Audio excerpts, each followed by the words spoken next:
자, 우리 같이 함께 또 말씀 계속 이어서 보겠습니다. 자, 웨스트민스터 신앙고백서 오늘도 계속 이어지게 됩니다. 오늘 우리 5항의 내용들을 이제 오늘 보겠습니다. 지난주까지 우리가 지난주죠. 우리 4항의 이야기까지 지금 이제 8장의 중보자이신 그리스도에 관하여 우리가 좀 살펴보고 있는데 이 8장의 내용 중에 이제 오늘은 5항의 내용을 한번 읽어보고 내용의 의미를 한번 또 우리 한번 짚어보겠습니다. 자, 5항의 첫 문장은 이렇게 됩니다.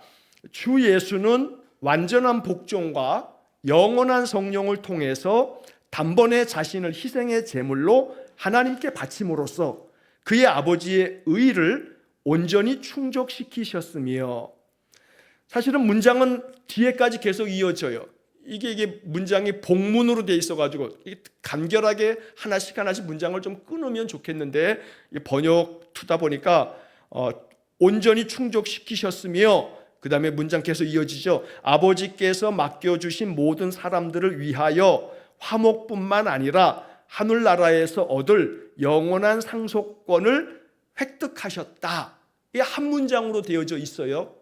자, 그런데 이 5번째 항목을 우리 가만히 살펴보면 좀 이런 이 웨스트민스터 신앙고백서는 이게 좀 중간중간에 끊어서 그 내용들을 살펴보는 것이 훨씬 더 이해하기가 좋습니다. 자, 신앙고백서를 우리가 단단하게 공부를 해가야 되는 이유는 뭐냐면 예수 믿는 믿음의 맹목이 돼서는 안 돼요. 맹목적으로 그냥 무조건 믿어 이러면 안 돼요. 기독교 신앙이 얼마나 이게 안 믿는 사람들은 이거 철학적이다 이렇게 말할 수 있겠지만, 굉장히 기독교 신앙이 가지고 있는 이 체계가 매우 논리적일 뿐만 아니라, 왜냐하면 하나님이 천지를 만드셨는데 그냥 아무렇게나 만드신 게 아니에요. 말씀으로 만드셨다 해서 빛이 있으라 하니까 빛이 있었다고 해서 그냥 마구잡이로 뭐가 있어라 그냥 생각나는 대로 있어라 했더니 다 있었다, 그게 창조다 이렇게 생각하면 안 돼요. 창세기 1장도 매우 논리정연한 질서에 따라서 창조가 이루어지는 거거든요. 기독교 신앙 체계라고 하는 것이 매우 철학적이며, 우리가 이제 신앙 안에서는 신학적이다 이렇게 말하는데 굉장히 학문적으로도 깊이가 있는 논리 구조를 가지고 있어요. 그래서 신앙이 단순히 그냥 믿으라면 믿어, 그냥 믿습니다 하면 그냥 아멘해 이렇게 되면 안 돼요. 하나씩 이것이 어째서 이러한가 하여 성경을 자꾸 연구하고 그 말씀 안에서 내가 그렇기 때문에 왜 이 말씀을 붙들고 살아야 하는가라고 하는 것들이 먼저 나 자신에게 이해가 돼야 돼요. 신앙이 납득이 되지 않는 것을 믿겠다, 그게 더 큰 믿음이다. 여러분, 그런 논리가 일정 부분은 맞지만 다 맞는다고 보면 안 돼요. 납득이 안 돼도 무조건 믿어, 이거 이러다 보게 되면 그저 말씀에 대한 분별력 없이 무조건 그냥 생각할 것들을 다 제쳐두고 생각하지 마, 그냥 믿어, 이거는 좋은 믿음이라고 할 수가 없어요. 생각하고 자꾸 그 말씀에 대해서 생각하면서 그 말씀의 뜻을 음미할 때 이게 내 신앙이 되어요. 자, 그래서 이 5항에 대한 내용도 우리 가만히 살펴보면 여기에 아주 심오한 뜻이 담겨져 있으니까 여러분들이 이 하나의 단어들을 깊이 음미하면서 거듭 생각해 보시기를 부탁을 드립니다. 자, 다시 한번 이제 그 앞에 있는 문장들을 쭉 보면 주 예수는, 이게 주어죠. 자, 항상 우리가 문장을 볼 때 주어가 뭔지, 서술어가 뭔지, 또 그 중간에 수식 어구인 목적어가 뭔지, 어떤 말로 수식되고 있는지, 이거 가만히 이렇게 분석적으로 따져보다 보면 훨씬 더 그 내용에서 은혜를 받게 돼요. 자, 주 예수는, 그 다음에 이제 중간에 여러 가지가 있어요. 자, 온전한 복종과 영원한 성령을 통해서 단번에 자신을 희생의 제물로 하나님께 바침으로써, 자, 그의 아버지의 의를 완전히 충족시키셨다. 이게 하나의 문장인 거예요. 그러니까 서술어는 주 예수는 주어고 충족시키셨다, 이게 서술어가 되죠. 그러니까 이게 중심 문장이에요. 예수님께서 어떤 것들을 완전히 충족시키셨어요. 쉽게 말하면 만족시킨 거예요. 시험을 봤어요. 시험 보면은 완전한 충족은 이 시험 문제를 내가 다 알아, 다 알아가지고 선생님이 문제를 뭐 어떻게 꽈서 내도 문제가 뭘 묻고 있는지가 이해가 되고 뭘 묻는지를 아니까 답을 찾을 수가 있어서 답을 정확하게 찾아내서 시험지를 쫙 답안지를 쓰면 아주 충족된 그런 답안지를 제출해서 100점 이렇게 맞을 수 있죠. 자, 예수님께서 이 땅에 오셔서 하나님께서 내신 시험 문제를 완전히 충족시키셔가지고 시험 문제에 대한 해답을 온전하게 다 해결하셨다는 거예요. 자, 그런데 그 중간에 이제 여러 가지 이제 수식 어구가 있어요. 자, 첫 번째는 완전한 복종과 완전한 복종. 자, 요 한 가지가 있어요. 완전한 복종. 자, 그 다음에 영원한 성령을 통해서 단번에 자신을 희생의 제물로 하나님께 바쳤어요. 희생의 제물. 그러니까 완전한 복종과 희생의 제물. 복종과 희생. 예수님께서 하신 것은 이 땅에 오셔서 하나님께 대해서 완전한 복종, 또 어떤 번역에서는 순종 이렇게 했습니다만 어쨌든 순종이든 복종이든 그 의미는 다 같은 것이니까 완전한 복종과 그 다음에 희생의 제물로 자신을 하나님께 바쳤어요. 주님께서 하신 일이 이거예요. 이걸 통해서 뭘 완전히 충족시키셨냐면 그의 아버지의 의를 충족시켰다. 여기서 의로운 거. 자, 하나님의 의를 온전히 충족시키셨다.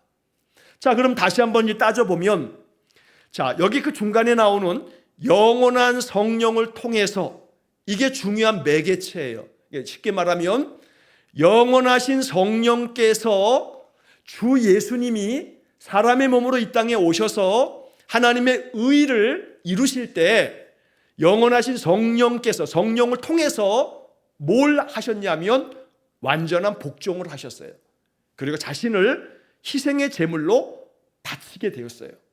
이게 다 뭐로 가능해진 거냐면 영원한 성령을 통해서 가능해졌다. 그런 말이에요.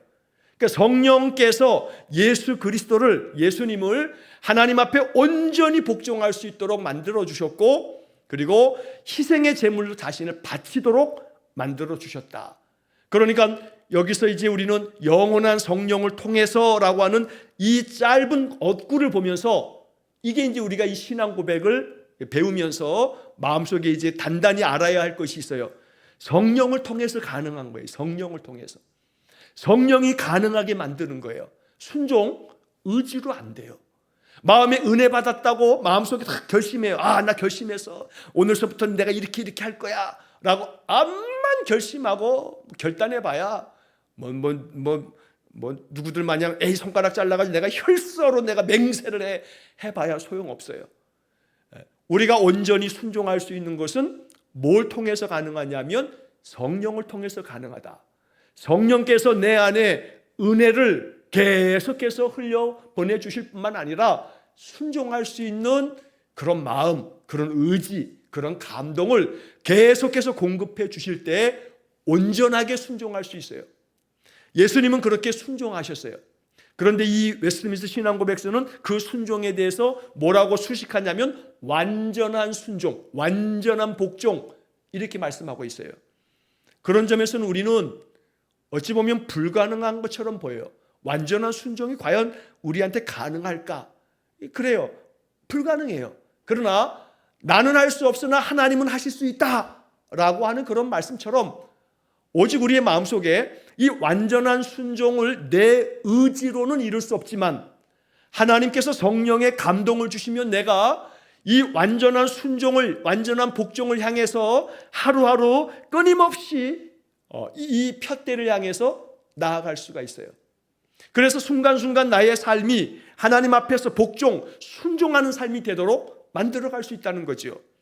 자, 이렇게 되어지는 것이 예수님께서 하나님의 의를 이루신 거다라고 이제 우리 가르쳐주고 있고, 그 다음에 이제 뒤에서 나오는 것도 단번에 자신을 희생의 제물로 하나님께 바침으로써, 여기 단번에 여기 십자가의 죽음을 말하는 거죠. 한 번 죽으심으로써 예수님이 당신의 몸을 희생의 제물로, 마치 유월절의 어린 양처럼 희생의 제물로 하나님께 바치셨어요. 그렇게 희생하시는 것, 그러니까 이 첫 번째 이 문장에서의 중요한 두 개의 단어는 복종 그리고 희생. 복종과 희생, 이걸 통해서 하나님의 의를 충족시키셨다. 예수님이 그렇게 하셨다고요. 그랬대, 주님이 그랬대는데 뭐 그렇다더만 이게 아니고, 제가 여러 번 앞에서도 말씀드렸죠. 예수님이 이렇게 하셨다고요. 이거 우리가 왜 배우는 거예요? 내가 너희들에게 본을 보이는 까닭은 너희도 나처럼 행하라고 그렇게 말씀하시는 거죠. 그러니까 우리는 이 첫 문장을 보면서 주 예수께서 성령을 통해서, 성령으로 말미암아 하나님 앞에서 완전한 복종과 또 자기 자신도 희생의 제물로 바치는 그런 일을 감당하셨다. 그래서 하나님의 의로우심을 온전히 충족시키셨다. 이걸 배우면서 마음의 기도는 나도 성령을 통해서, 성령으로 말미암아 언제나 말씀 앞에 복종하는, 순종하는 삶을 온전히 살게 해 주십시오. 또한 동시에 내가 그리스도를 위해서, 주님을 위해서 희생조차도 내 마음 가운데 전혀 거리낌 없이 희생할 수 있는 마음, 이 희생이라고 하는 말을 주님을 위해서 내가 더 헌신할 수 있는 그런 마음이 생겨지는 것. 그래서 주님을 위해서 이 헌신되어지는 이 아름다운 희생은 교회를 위한 섬김, 성도들을 위한 섬김, 일터에서 내 직임에 대한 충성된 마음, 세상에서 그리스도인으로서의 의로운 삶을 살아가는 모든 것들, 이게 다 포함되어 있을 거예요. 예수 믿으면 희생해야 될 게 한두 가지가 아니에요. 아이고, 내가 예수만 안 믿었으면 저걸 그냥 확 죽여버릴 텐데 막 그러면서 씩씩거리면서도 항상 마음속에는 내가 예수 믿어서 삼는다, 이제 그런 마음이라면 그 사람은 그래도 길 위에 있는 사람이죠. 예수를 향해서 나아가는 그 길 위에 있는 거예요. 그래서 우리는 목적지까지 나아가기 위해서 항상 이 희생의 마음, 이 희생의 마음은 성령의 사람에게 나타나는 매우 중요한 표징이 돼요. 그래서 언제나 나 자신을, 소위 말해 자기 자아를 꺾는 거, 자기 자아를 하나님 앞에 무릎 꿇게 만드는 거, 내 고집대로 살지 아니하고 내 자존심 부리지 아니하고 하나님 앞에 겸손하게 나를 낮추고 그로 인해서 끊임없이 나를 처복종시키는 그런 마음으로 사는 것, 이게 바로 하나님 앞에서 우리가 예수를 따라가는 그런 믿음의 삶이다라고 말할 수 있을 겁니다. 자, 다시 한번 강조하지만 이런 모든 것들이 뭘 통해서 가능하냐면 영원한 성령을 통해서 가능하다라는 얘기를 하는 겁니다. 자, 그런데 이런 것들을 통해서 예수님께서 뭘 온전히 충족시켰냐면 아버지의 의를 충족시키셨다. 그러니까 하나님께서 원하시는 것은 하나님의 의로우심을 나타내라. 복종을 통해서, 희생을 통해서 자아를 내려놓고 하나님이 존귀함을 얻도록 성령 안에서 너희들이 하나님의 의를 드러내라 라고 하는 게 이 첫 문장의 중요한 포인트입니다. 하나님의 의를 드러내는 것. 여러분, 복음서의 시작이 마태복음서부터 시작되는데 마태복음이 다른 복음서와 다른 굉장히 중요한 포인트는 뭐냐면 의예요. 의라고 하는 단어가 마태복음의 굉장히 중요한 신학적인 단어예요. 의. 너희 의로움이, 의가 저 서기관과 바리새인들보다 못하면 하나님 나라에 결단코 들어가지 못한다 라고 마태복음에서 말씀하는 거예요. 그래서 너희들의 그 의로움이 세상에 있는 저 아주 그 외식하는 바리새인들보다 더 의로워야 한다라고 말씀하는 거거든요.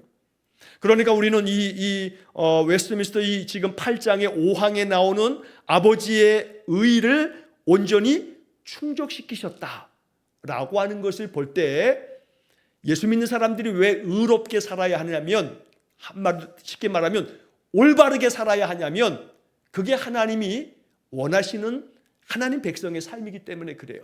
예수님이 그렇게 사신 거예요. 올바르게 살아야 돼요. 올바르게. 예수 믿는 사람들이 올바르게 사는 것, 이게 의예요. 의. 올바를 의자예요. 그러니까 항상 올바르게 살아가려면 뭐가 올바른 건가? 라고 하는 것이 있어야 되는 거 아니겠어요? 그런 부분에 있어서 우리의 의의 기준은 성경이다, 성경. 여러분, 성경이라고 하는 말을 바이블, 영어로 바이블 그러면 뭐 성경 그럽니다만, 성경을 일컫는 또 하나의 표현이 있어요. 캐논. 캐논 그러면 캐논 카메라 그 기종 중에 캐논이 있잖아요. 그런데 그 단어예요. 캐논. 성경을 일컫는 표현 중에 바이블이 있지만 캐논이라고 하는 말도 써요. 신학교에서 성경을 얘기할 때 종종 이제 캐논이라고 하는 단어를 쓰는 게 뭐냐면, 이 캐논이라고 하는 말은 기준이라고 하는 말이에요. 옛날에 아마 이제 어르신들은 아마 이제 그 학창 시절에 그 옛날에는 다 뭐 학교 다닐 때 점심시간 되게 되면 애들 다 운동장에 모아놓고서 국민체조 그러면 이제 다 반별로 서게 되면 뭐 체육 선생님 앞에서 뭐 1학년 1반 저 맨 앞에서 기준 그러면 앞에서 손 들면서 기준 그러면 뭐 양팔 간격으로 벌려 그러면 기준은 안 움직여요. 기준은 그대로 손 들고 기준 그러고 서 있어. 그리고 다 나머지 전교생들이 양팔 간격으로 그 기준을 중심으로 해서 간격을 다 벌려요. 기준. 그게 캐논이에요. 캐논. 그래서 성경을 캐논이라고 부른다고요.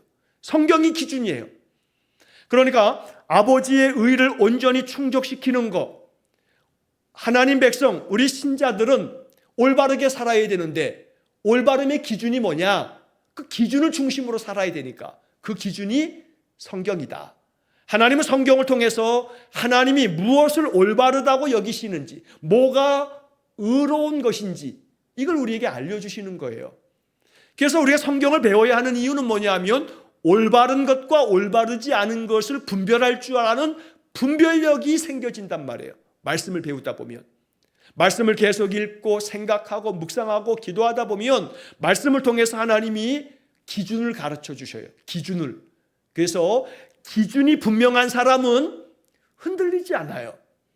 이게 기준이 없으면 저 사람이 뭐라 그러면 그게 그런 것 같고, 또 이 사람이 뭐라 그러면 이 사람 말이 옳은 것 같고, 왔다 갔다 하는 거예요. 그러니까 그냥 마음이 자꾸 일로 휩쓸렸다가 절로 휩쓸렸다가, 그러니 정신이 없어요. 내 마음의 기준이 분명하게 세워져 있으면 누가 저래도 누가 이래도 그래 너는 그래라, 그래 니는 그래라 라고 할 뿐, 나는 오직 흔들리지 않는 말씀의 기준 안에 단단히 서 있기 때문에 마음이 요동하지 않아요. 자, 그래서 아버지의 의를 온전히 충족시켰다라고 하는 것은 아버지가 의롭게 여기는 것, 아버지가 올바르다고 여기는 것, 그렇게 가르쳐 주신 것, 이거를 예수님께서 온전하게 충족시키셨다라고 말씀하시는 거죠. 자, 그래서 우리는 이 예수님께서 행하신 이 하나님의 그 의, 올바름을 충족시키신 예수님을 배우면서 언제나 나의 삶이 올바르도록, 올바른 길을 걸어가도록, 나의 행하는 모든 일들이 일터에서나 가정에서나 교회에서나 우리 이 세상 속에서 언제나 올바른 삶을 살아가는 것, 이게 우리 신자들의 삶이어야 한다라고 하는 것을 우리가 생각해야겠습니다. 자, 그리고 난 다음 그 다음에 이어지는 문장을 보면, 아버지께서 맡겨주신 모든 사람들을 위하여 화목뿐만 아니라 하늘나라에서 얻을 영원한 상속권을 획득하셨다. 이렇게 돼 있어요. 누가 그렇게 하셨냐면 주 예수님께서 그렇게 하셨어요. 자, 다시 보면 아버지께서 맡겨주신 모든 사람들을 위하여, 여기서 아버지께서 맡겨주신 모든 사람들을 위하여 라고 하는 이 말은 옆에 이제 참고 구절들이 쭉 있습니다만, 이제 그 중에 하나가 요한복음 17장 2절이 그 중간에 이제 써 있는데, 뭐 여러 다른 구절도 이렇게 다 살피려면 뭐 시간이 한도 끝도 없어서 제가 중요한 구절들만 좀 뽑아서 말씀을 드리는데, 자, 요한복음 17장 2절 말씀에 보면 이런 성경 구절이 나와요. 아버지께서 아들에게 주신 모든 사람에게 영생을 주게 하시려고 만민을 다스리는 권세를 아들에게 주셨음이로소이다. 이 요한복음 17장은 예수님의 기도거든요. 최후의 만찬 자리에서 마지막 설교를 다 하시고 난 다음에 마지막 기도를 하시는 게 요한복음 17장이에요. 마지막 이 기도를 그 최후의 만찬 자리에서 하시고 난 다음에 제자들과 함께 겟세마네로 이제 가시는 거죠. 자, 그래서 이 기도 가운데 아버지께서 아들에게 주신 모든 사람에게 영생을 주게 하시려고 만민을 다스리는 권세를 아들에게 주셨습니다 라고 예수님이 기도하시는 거예요. 자, 이 기도를 제자들이 듣도록 예수님께서 말씀하신 거죠. 그러니까 바로 아버지 하나님께서 아들 되신 예수님에게 모든 사람들에게 영생을 주도록 그렇게 권세를 아들 예수님에게 주셨다는 거예요.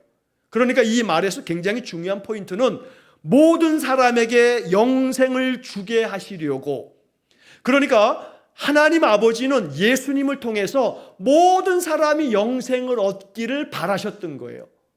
여기서 우리가 이제 좀 먼저 좀 이렇게 살펴보면 예정에 대한 얘기를 할 때 칼빈이 말했던 이중 예정, 천국 갈 사람과 지옥 갈 사람을 하나님이 이미 정해 놓으셨다. 이렇게 이중 예정으로 이걸 자칫 그렇게 이제 배우다 보면 이거 칼빈이 얘기했던 온전한 그 예정론의 얘기가 약간 딴 길로 가버리는 수가 있어요. 그래서 어떤 사람들은 어떤 사람은 천국 가기로 정해져 있고 어떤 사람은 지옥 가기로 이미 이중적으로 예정돼 있다.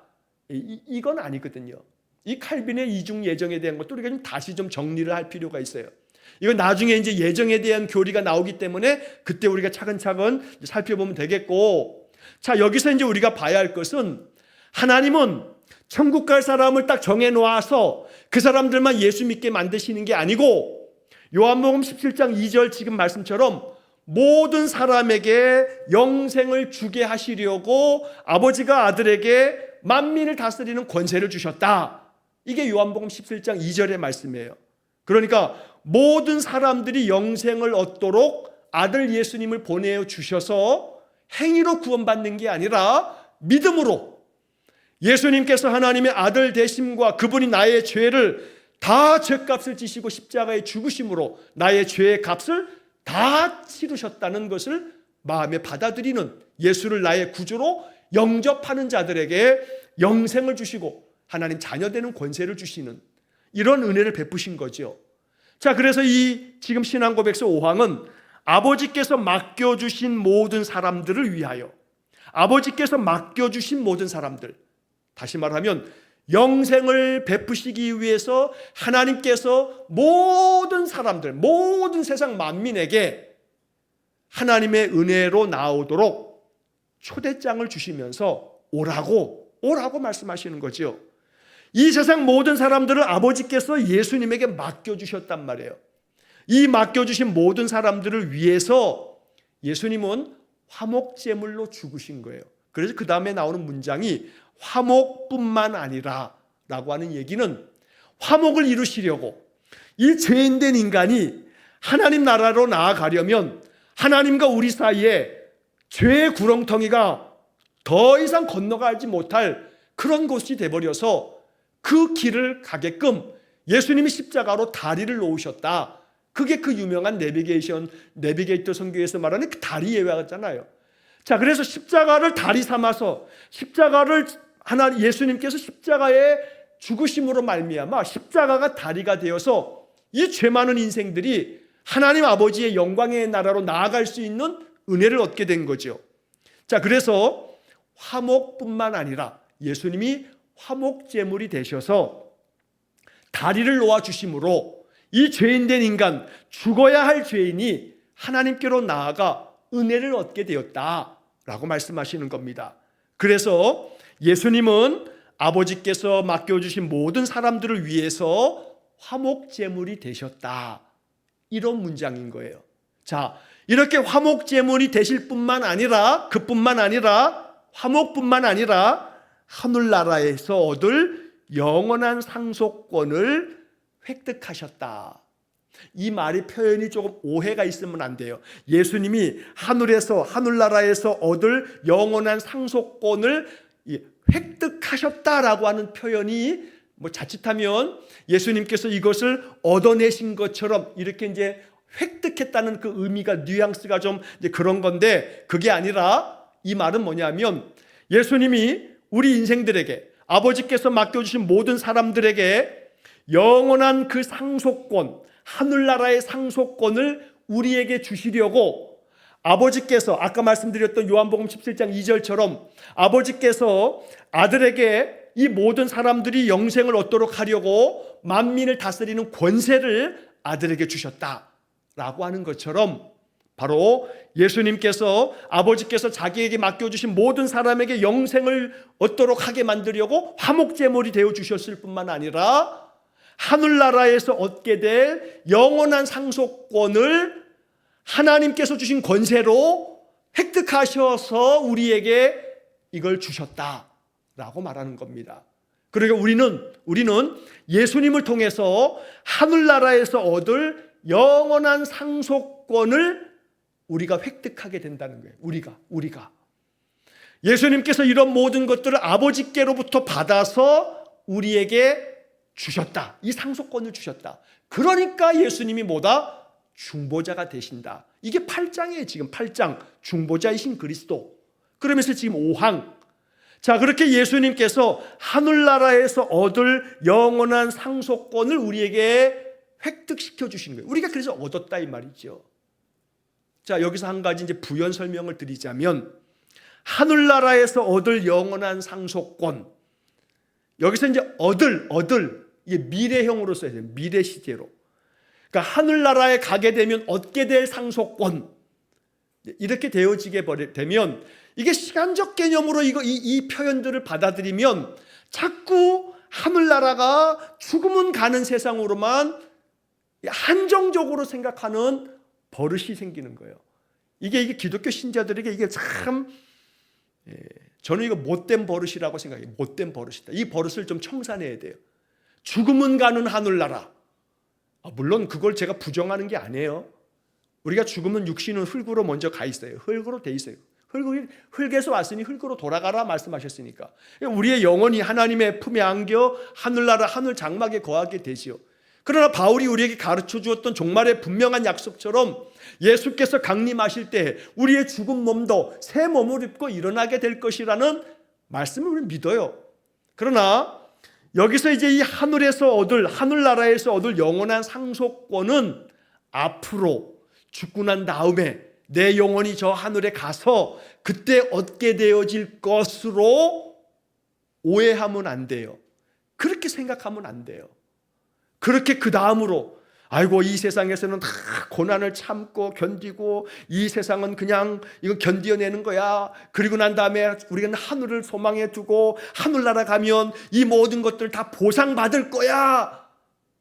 이게 이제 기독교가 가르쳐 왔던 굉장히 이게 지금 절름발이 신앙 같은 것이 돼버렸어요. 그런 신학적 경향이 그거 보완되지 않으면 안 돼요. 그게 잘못됐다는 게 아니라 그건 보완이 돼야 돼요. 뭘로 보완되어야 하냐면 하나님 나라는 죽으면 가는 곳으로서만 한정시킬 게 아니라 여기가 바로 하나님 나라다라는 믿음을 고백할 수 있어야 돼요.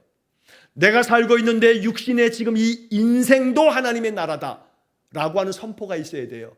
그래야 이 하나님 나라에 대한 신학적인 우리의 이 신앙 고백이 온전해지는 거예요. 하나님 나라는 내가 죽고 나면 내 영혼이 갈 곳이라고만 생각하면 안 된다고요. 우리의 영혼이 하나님 나라 갈 거예요. 그러나 나는 이 육신을 가지고도 하나님 나라를 살고 있어 라고 선포하셔야 돼요.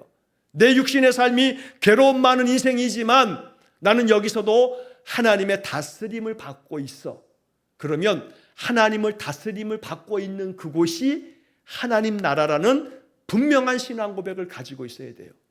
그래서 나는 지금도 여기서 하나님의 다스림을 온전히 받으면서 살겠다. 하나님 나라 백성으로 살겠다. 그래서 하나님께서 내게 주신 영원한 상속을 누리면서 사는 거예요. 누리면서 사는 것. 상속이라고 하는 것이 부모가 죽어야만 상속이 되어지는 거지요. 자, 그런데 그 상속을 획득했다라고 하는 이 말은 예수님께서 십자가의 죽으심으로 우리에게 영원한 생명을 허락해 주셨어요. 이제 다 이루셨어요. 다 이룰 거가 아니라 다 이루었어요. 이거는 완료형이에요. 다 이루었다. 테텔레스타이 완불되었다. 너희들의 죄값을 다 치루었다. 이게 종결된 거예요. 이제 우리는 이걸 믿음으로써 이 영원한 상속권을 획득할 거가 아니고 획득했다 이 말이에요. 이런 믿음을 가질 때 우리가 하루하루 내 인생의 삶에서 내가 선포할 수 있는 건 뭐냐면, 오늘 내 마음에 하나님 나라가 세워지고 하나님이 나의 삶을 다스리며, 오늘도 내 마음의 감정도 하나님 어루만져 주실 거고, 내 마음의 여러 가지 불안과 염려도 다 벗겨주실 거고, 주님이 내 안에 계심으로, 주님이 내 안에 계심을 내가 확신함으로, 이 믿음 때문에 내가 지금 인생에서 겪어내야 할 이 모든 것도 내가 가뿐히 견디어내고 이겨낼 수 있다고 내가 확신해야 되는 거예요. 이 분명한 믿음, 이런 믿음을 가지고 있는 사람들의 마음속에 뭐가 이루어진 거냐면 하나님 나라가 이루어졌다. 하나님의 그 영원하신 상속권을 누리는 사람이 되는 거죠. 그래서 하나님 나라에서 얻을 영원한 상속권을 획득했다라고 하는 이것을 저는 현재 시제로 만들어야 된다. 이게 참 신앙이다. 미래 시제로 만들지 말고 현재 진행 시제로 만들어라 라고 하는 거죠. 언제나 현재 진행이어야 돼요. 하나님이 나와 함께 계시면 항상 영원한 현재 진행이지, 나도 옛날에는 하나님이 나와 함께 계셔가지고 내가 한때는 그래도 성령 충만했던 때가 있었는데, 왕년에 이러면 안 된다고요. 내가 왕년에는 산기도를 다니면서 내가 방언도 받고 내가 입신도 하고 내가 온갖 은사를 다 내가 누렸는데, 왕년에 그 옛날 얘기할 필요 없어요. 그거 중요한 것은 오늘, 중요한 것은 현재 나는 어떤 영적 상태를 갖는가라고 하는 거예요. 뭐 방언했네, 입신했네, 뭐 어떤 영적 은사를 경험했네, 그거 비교할 것도 하나 없어요. 내가 옛날에는 그랬는데 지금은 내가 내 신앙이 왜 이렇게 됐나, 뭐 이렇게 한탄할 필요도 없어요. 뭐 그런 은사가 뭐 충만했든 아니든 관계없어요. 여러분 은사 자랑할 거 하나 없어요. 뭐 은사가 뭐 어떤 은사가 뭐 아무리 많아도요, 그거 뭐 그닥 그렇게 부러워할 것도 없어요. 중요한 것은 내가 그리스도 안에서, 내 안에 예수님이 내 인생의 주인으로 내 마음에 이 믿음이 확고함으로 인해서 어떤 은사가 없어도, 뭐 방언이든 뭐 어떤 무슨 어떤 은사가 없어도 관계없어요. 오직 내 안에 예수가 나와 함께 하시는 주인 되어 나의 선한 목자로 내 인생의 삶을 지금도 다스리시기에 나는 내 안에 평강을 누리고 내 안에 감사의 찬양이 넘쳐 흐르고 나는 날마다 은혜의 삶을 산다고 확고하게 선포할 수 있다면, 그러면 되는 거예요. 그러면 그게 다예요. 그게 다예요. 나머지 거에 자꾸 현혹되지 마세요. 나머지 거에 그게 다인 것처럼 그렇게 휩쓸리면 안 돼요. 오직 영원하신 하나님 나라의 상속권은 주 예수 그리스도예요. 예수 그리스도 외에 그 어떤 것도 그게 대단한 것처럼 위세 부리면 안 돼요. 오늘날에도 우리 지금 현대 교회에서도 약간 이제 오순절 스타일의 교회들이 성령 세례 강조하면서 어떤 데들은 알파 코스, G12 이런 데들 성령 집회하고 그러면 자꾸 사람들을 쓰러뜨리려고 그래. 그래서 기도하면 사람들이 다 쓰러져. 그러면 지네 교회가 대단한 영적인 뭐가 있는 것이냐? 너 기도할 때마다 목사가 그냥 방언이라고 뭐라고 샬라샬라 그러면 온 교인들이 그러면서 이 마음이 고양이 되죠. 이 마음이 붐업이 돼가지고 다 옆 사람이 방언하니까 나도 방언해야 될 것 같아. 그렇게 하다 보면 이게 분위기에 상승돼가지고 다 방언. 기도회 시간마다, 예배 시간마다 방언으로 목사가 기도하면 성도들이 방언으로 또 샬라샬라 그러면 지네 교회가 대단히 하늘나라에 제일 가까운 교회인 줄로 착각해. 그런데 현혹되면 안 돼요. 그거에 마음 자꾸 왔다 갔다 하면 안 돼요. 신앙은 말씀의 터 위에 단단하게 서서 예수만 바라보면 돼요. 그런 거 하나님 주시는 은혜가 있으면 감사함으로 받아서 겸손하게 그 은사를 통해서 내가 더 낮아지고, 여기 지금 말한 것처럼 완전한 복종과 희생의 제물로 자기를 바칠 수 있는 예수를 닮아간다면 그 은사는 아름다운 열매를 맺는 거죠. 은사가 열매를 맺지 못하면 그 은사는 아무 소용없어요. 그걸 알아야 돼요. 그러니까 오늘 우리는 이 하나님 나라에서 얻을 영원한 상속권을 획득한 성도가 되기 위해서 언제나 그리스도 안에서 내게 주시는 말씀 안에 단단히 거하는, 그래서 아버지께서 맡겨주신 모든 사람들을 위하여 화목제물로 자신을 내어주시고, 그래서 아버지와 사람들을, 이 죄인들을 화목하게 만드실 뿐만 아니라 하늘나라에서 얻을 영원한 상속권을 획득하여 우리에게 내주심으로 우리가 오늘 현재 나의 삶의 자리에서 언제나 그 상속권을 누리면서 살아가야 되는 거예요. 하나님 지금도 나와 함께 계신다. 이게 말만 그러지 말고 내 마음의 생각을 온전히 지배함으로 하나님 함께 계시니 뭐 염려하지 마세요. 모든 염려를 주님께 맡겨라. 얼마나 좋은 말씀들을 얼마나 많이 알아요. 아는 것과 믿는 것이 하나가 돼야 되는데 이게 겉돌아. 알고는 있는데 믿어지지가 않아. 그러니까 자꾸 염려하거든요. 까짓 거 이거가 잘못되면 죽기밖에 더 하겠어? 아니 이게 다 온갖 게 다 망했어. 그러면 마지막에 죽는 것밖에 더 있겠어? 그러니 그래 살든지 죽든지 내가 그리스도를 위해서 살겠다고 말하면서 사나 죽으나 내가 주님의 것이라고 로마서 말씀처럼 선포한다면, 그러면 까짓것 하는 마음으로 선포하면 뭐가 문제겠어요? 그러면 편하게 잠 주무시면 돼요. 그거 가지고 전전긍긍하면서 되네 안 되네 이게 어떻게 될까 말까 밤새 고민한다 한들 문제가 해결돼요? 까짓거 하나님 앞에 다 던져버리고 맡겨버리고 아버지께서 이루시겠지. 아버지께서 아버지의 의를 이루실 거야. 난 믿어.